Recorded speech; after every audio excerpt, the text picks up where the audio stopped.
అనలేదా చేసాడమ్మా?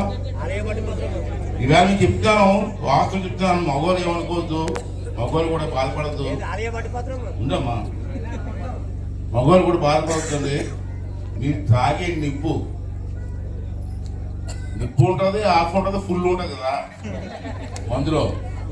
కానీ నిప్పు తాగితే కానీ చిక్కదు మనకి. కొంచెం ఒళ్ళు తిమ్మిరే కంటే నిప్పు తాగాల. నిప్పు ఇప్పుడు మీరు ఎంత కొంటారే చెప్పండి ఎవరన్నా? అలవాటు ఉంది.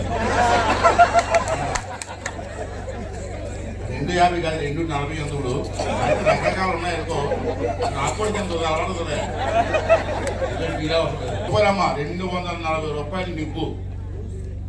అది తయారవడానికి ఎంత అవుతుంది మీకు? సీసాతో కలిపి 20 రూపాయలు అవుతుంది. 20 రూపాయల మందుని మీకు 240 రూపాయలకు అమ్ముతాడండి. ఎంత డబ్బు దూసేస్తున్నాడో ఒకసారి ఆలోచన చేశారో మీరు కూడా తగ్గిపోయాను. కల్తీ మందు ఆయన అందరికి గుడి జబ్బులు ఏ జబ్బులు వచ్చి పరిస్థితి వచ్చింది కదా. గుంపుంపులు గింపుంపులు అంట పేర్లు కూడా రకరకాల పేర్లు. ఇది నాకు అర్థం కాదు. పక్కన తెలంగాణలో మంచి మంది అమ్ముతున్నారు, మన జనం అంతా పోయి తాగుతున్నారు. ఇక్కడ తాగి చేస్తామని ఇలా నేను చెప్తాను. ఇవాళ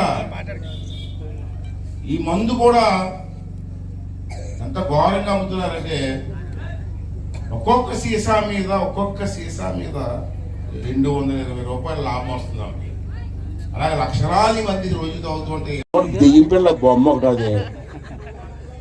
అసలు మన భూమి ఏంటి, మన సర్వే రాళ్ళ మీద ఆడి బొమ్మ ఏంటమ్మా? నా చెప్తే వస్తాను ముందు. నేను అడిగిందే సమయపు. మీ పొలం చుట్టూ మీ సర్వే రాళ్ళ మీద బొమ్మ అంటిస్తుంటే నవ్వుతున్నారు. కానీ వాళ్ళని మాట్లాడారా? ఎందుకు మాట్లాడారు? బొక్కలు వేస్తారా? రెండోదమ్మా, పాస్ పుస్తకాలు ఉంటాయి మనకి పొలానికి. నీకు ఎంత భూమి ఉందో దాంట్లో రాసి ఉంటుంది. అది గవర్నమెంట్ పాస్ పుస్తకం. అందరి దగ్గర ఉంటాయి. పొలం ఉన్నవాడికి, ఎకరం ఉన్నవాడికి ఉంటుంది, 10 ఎకరాలు ఉన్నవాడికి ఉంటుంది, 50 ఎకరాలు వండుకుంటుంది. దానిలో బొమ్మ ఉంటుంది 3 సింహాలు. అది గవర్నమెంట్ ముద్ర. 3 సింహాలు ఉంటే గవర్నమెంట్ అర్థం. వీడు ఏం చేసేసా 3 సింహాలు తీసేసి వీడు ఫోటో పెట్టించుకున్నాడు. నేను ఒకటే అడుగుతాను మిమ్మల్ని, ఆ భూమి ఎవడిచ్చాడు? నాకు భూమి ఉంది.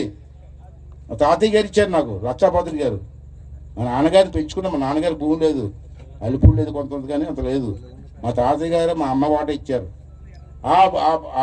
మా తాతగారు ఇచ్చిన వాట అది నేను ఇప్పుడు అనుభవిస్తుంది.